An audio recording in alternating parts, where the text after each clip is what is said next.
Hello everyone. Today we are going to talk about the object-oriented programming assignment.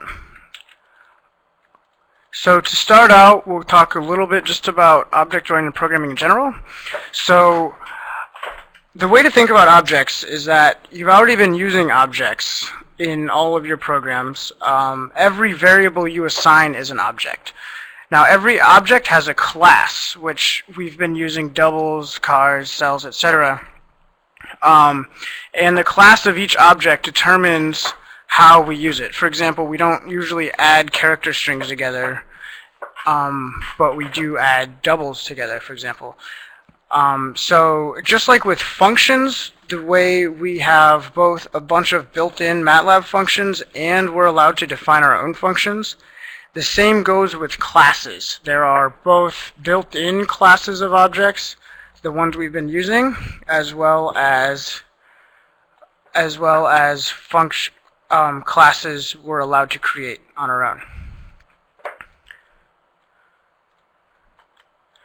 So every class of object has both properties and methods.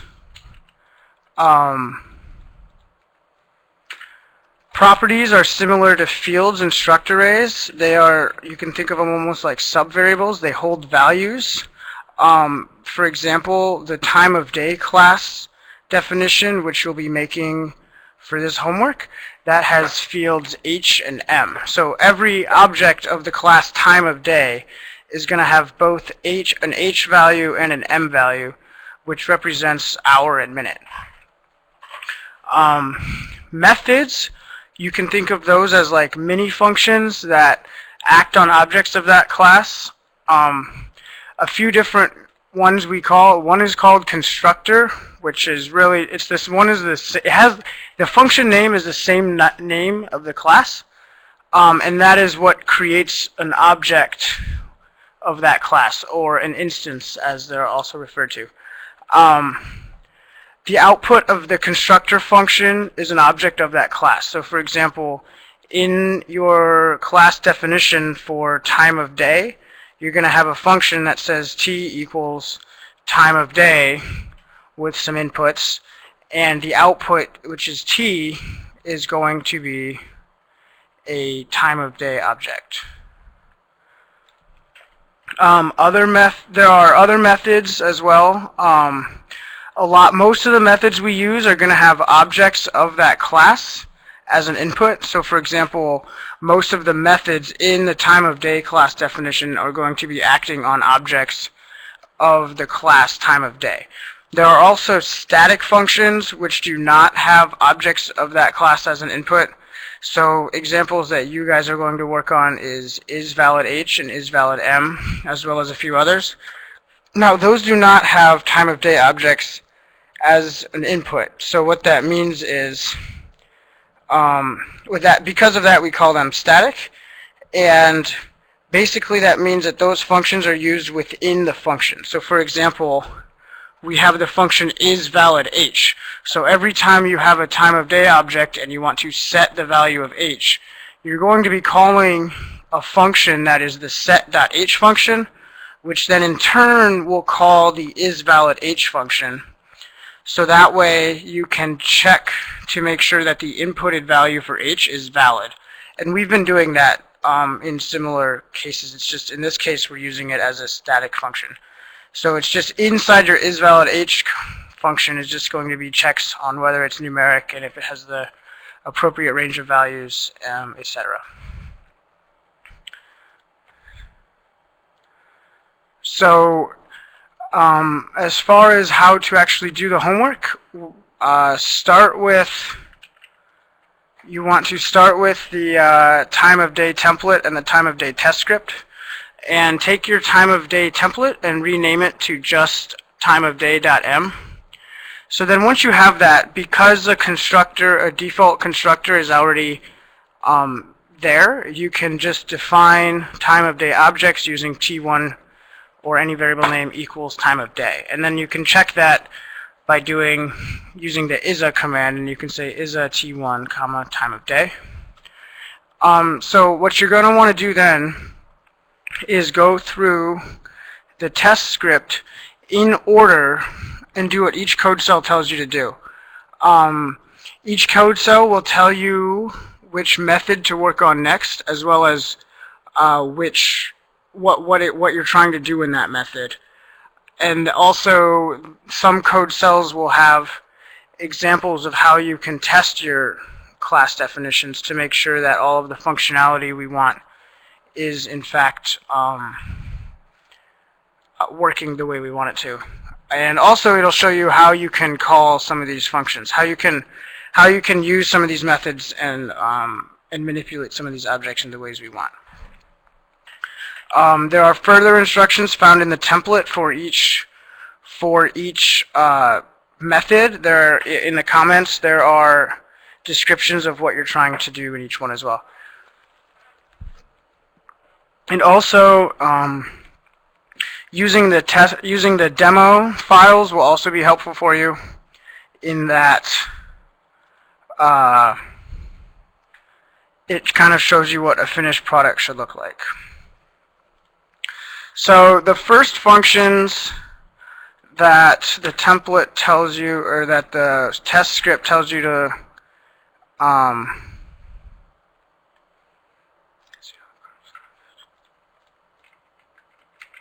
the first function that the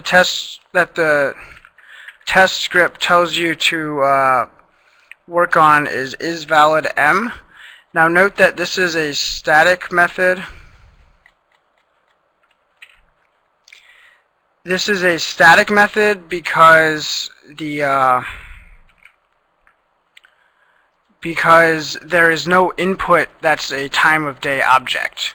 So what's happening now is this is going to be called from inside your other functions, such as set.m, to test that make sure that the m value that is inputted is valid.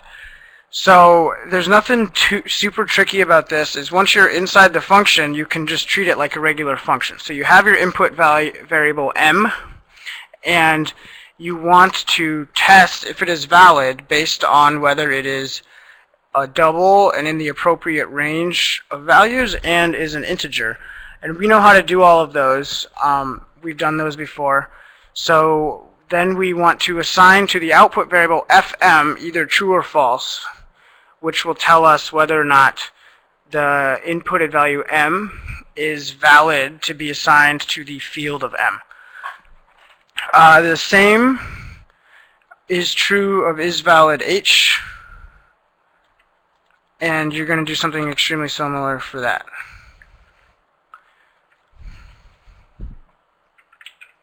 So the next functions you're going to work on are both set.m and set.h.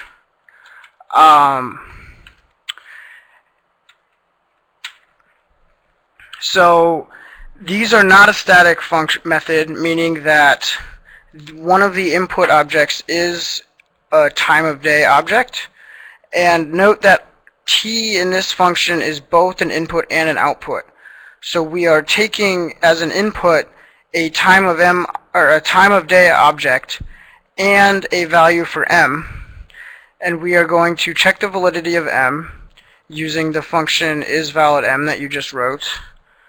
And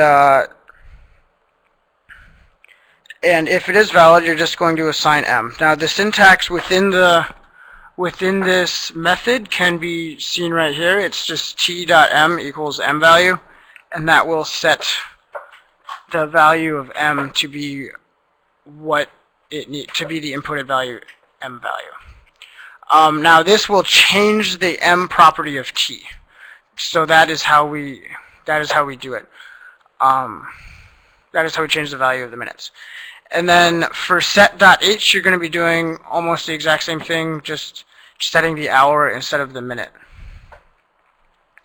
The next few things that you want to do are not going to be too complicated, hopefully. The next function after this one that the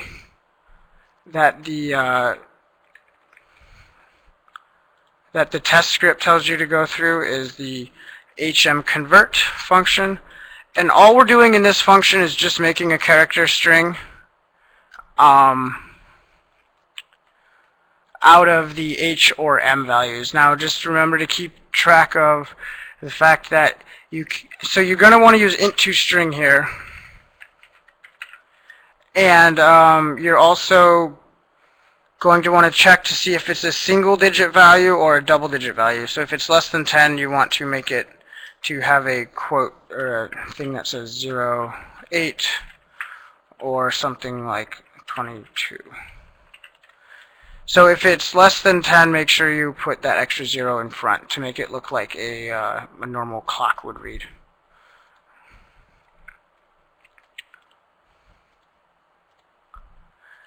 And the next function then is char t.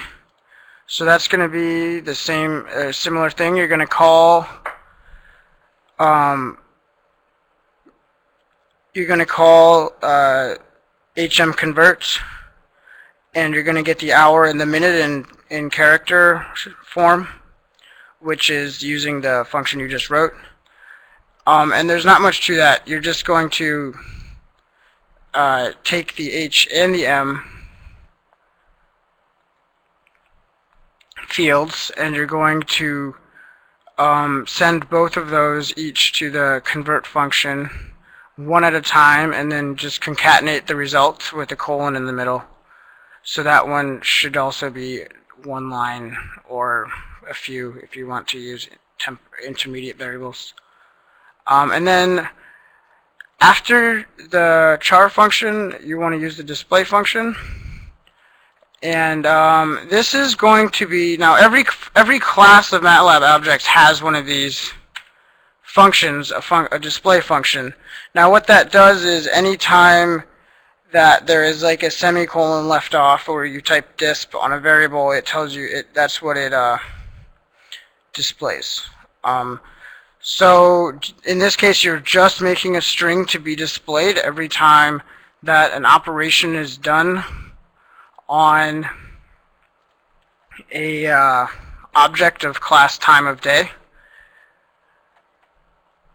So you're going to have something along the lines of the time of day is, and then you're going to call the char function to make the characters for that. So after that, you're going to do the t2mam function, which is time to minutes after midnight. So you have an object t, which has both an h and an m value, or a value for both the h and m fields, and you're going to take the time in hours and minutes and convert it to just minutes after midnight. So if your time is 0032, which is how we represent 12:32 a.m., it would just be 32 minutes after midnight. Same if you have 12 o'clock noon, it would just be 12 times 60 minutes after midnight. So that one shouldn't be too complicated. And also,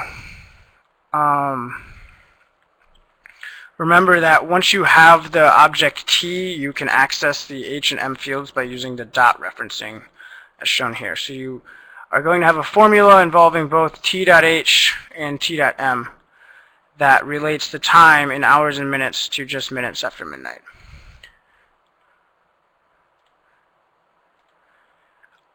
Next, we're going to do all of the relational operators, which are greater than equal to, greater than, less than, equal to, or not equal to. So all you're doing is for each of these functions, it's going to be something along the lines of function f equals ge t1 t2. Now, the way this works is f should be true if t1 is greater than or equal to t2, and false otherwise. So since we have both hours and minutes here, we can't just simply compare the two directly. which is why it would be very useful to call the time to minutes after midnight function, which would then give you just a single number to compare. And from there, you can just do greater than equal to. So if you call T2 mam T1, this will just give you a double that you can compare to T2 mam T2, and from there you should be able to make your greater than equal to comparison without much problem. And then the same goes for the other ones, for greater than, less than, etc. So after you do the comparison functions, you're going to want to use you're going to want to make the n rollovers function. And this one is not too complicated. Just use rounding, and you're going to want to use T2 mam again to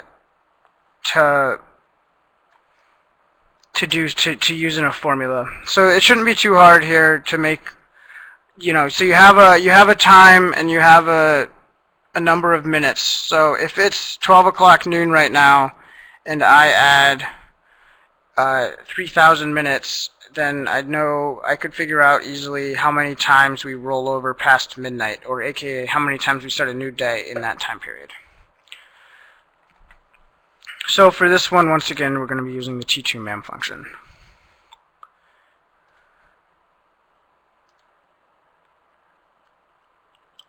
And after we have the rollovers function done, then we can do what we refer to as the mam2t function, which is doing exactly the opposite of the T2 mam, where T2 mam took a time of day object, aka associated with its associated hour and minute values, and based on what time of day that hour and minute fields represented for that time of day object, we did a calculation to tell us how many minutes after midnight that time is.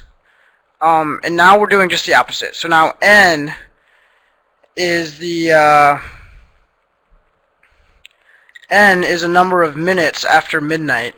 And now after that, so given those number of minutes after midnight, we want to then create a time of day object.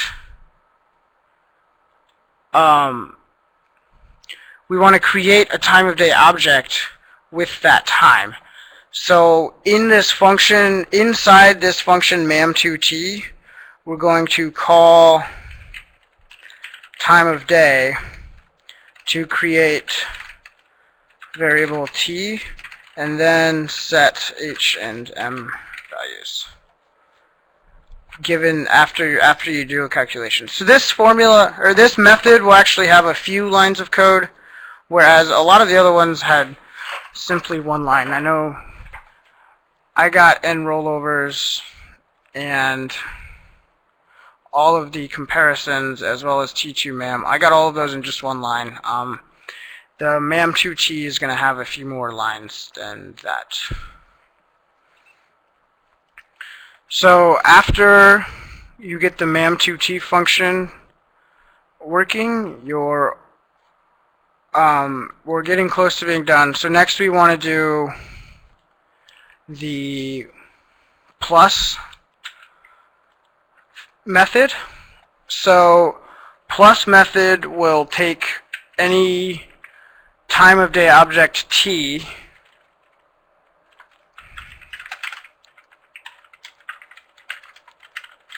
t is a time of day object, n is a number of minutes,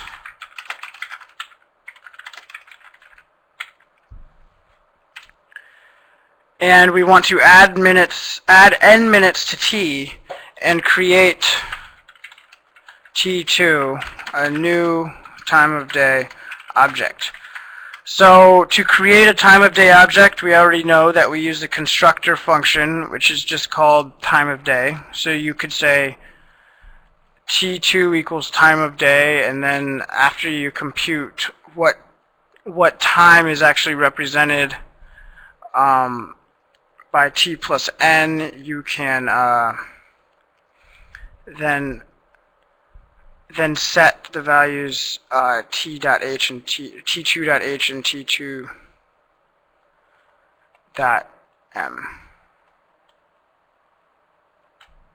Sorry, no, you don't want to create a new time. So if you use the mam2t function, which you're likely to do, that actually creates a new object for you. So you can do this method in one line as well. So you're going to want to use both t2mam and mam2t, which are both methods you've already written. So to add these two, it's easy to use. It's simple if you keep track of how many times you're rolling over, which you should have been doing in the mam2t function already. So this function shouldn't be, or this method shouldn't be too bad.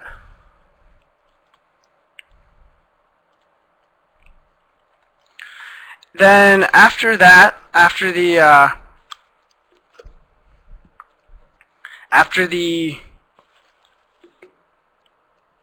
plus function, now we're going to go back and modify the constructor function, which is at the beginning. So the default version of the constructor was already written for you. And if you look at that, it has t equals time of day h1, or hm, sorry. And what it does then is it takes the case where nargan is 1, and it gives you the option of creating a new time of day object with a time of day object, so that it'll be the same thing, but we want to add the functionality to define or construct a time of day object with 2 input arguments, so that we can give it both an h and an m value and have it return, have our object defined and created with those h and m values already in the object. Now remember, if you ever call a class of an object, or if you ever call a class definition to create a new class and you don't give it any input arguments, it gives you the default values for all fields, which are defined way up top in the properties section of the class def. So in this case, h and m are defined, by default are 0. So if you ever call time of day without any input arguments, it will give you 0 and 0 as your hour and minute. But what you want to do now is use this constructor function to modify it to so that if you give it 2 arguments, then it'll set those. So you're going to want to use the functions set.h and set.m, which you can call by saying t.h equals something. So that's that. If you go t.h equals and t.m equals, then MATLAB will automatically call set.h and set.m for those.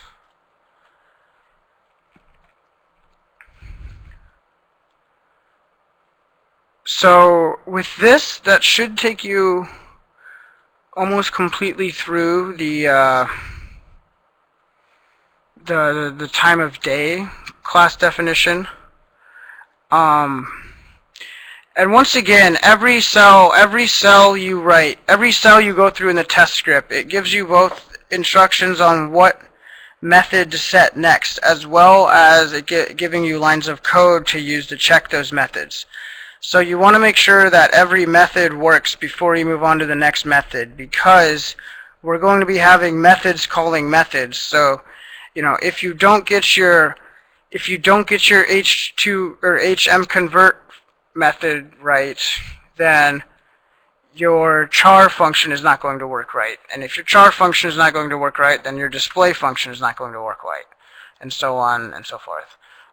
So it's important to make sure every code cell, or every method you write, you check it with the code given in the test script. And then once you get all of those values to read true or false the way they should, then move on to the next one. So that's about it for the time of day function. The next function, or sorry, not function, that's about it for the time of day class definition. The next class definition you need to write is qualified time. Now, qualified time has two fields. The first one is time and the second one is date. And note how in this case the time field is of class time of day, which we already wrote, and the date field is of class date E7, which was talked about a lot in the lecture videos and the quizzes, and was also, the class definition file was also given to you with the homework download. So remember that when you're writing this function, or when you're writing this class definition file for qualified time, you can use the methods provided in those class definitions, because the field of these objects are going to be objects of that class. So for example, when you are doing the comparisons for your greater than equal to, less than equal to, etc., you can do comparisons of the date and time directly using those ones. So if you say, if you have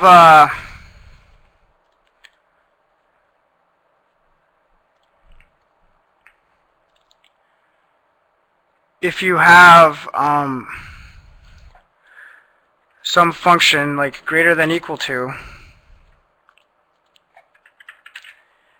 so if you're comparing greater than equal to A, comma B, now A and B are both qualified time objects. Now since they're qualified time objects, you know they both have two fields, a time and a date.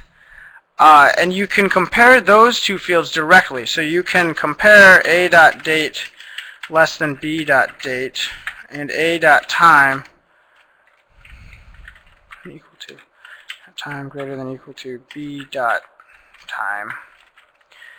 Now, given that you can do this, and you can do these for any and all comparisons, less than, greater than, less than equal to, not equal to, and so on, you can use these to do your comparisons, and it shouldn't be too hard. Just think about if you have two given dates and times, and you want to know which one is, or if one is greater than equal to, aka later than the other one, then you're going to want to first compare the date, right? So if you want to know if A is greater than equal to B, you check if the date A and B are greater than equal to, and then if, based on what the result of that is, you might not even need to check the time. You might already know your answer. And but if it's the same date, then you will need to check the time. So these ones won't be simple one-liners like you did, like we had for the time of day. Although I guess if you use short circuits, ands and ors, you could probably maybe get it down to one line. It's pretty simple to do it with some if statements as well, to make these comparisons from there on. So hopefully that's clear to you now.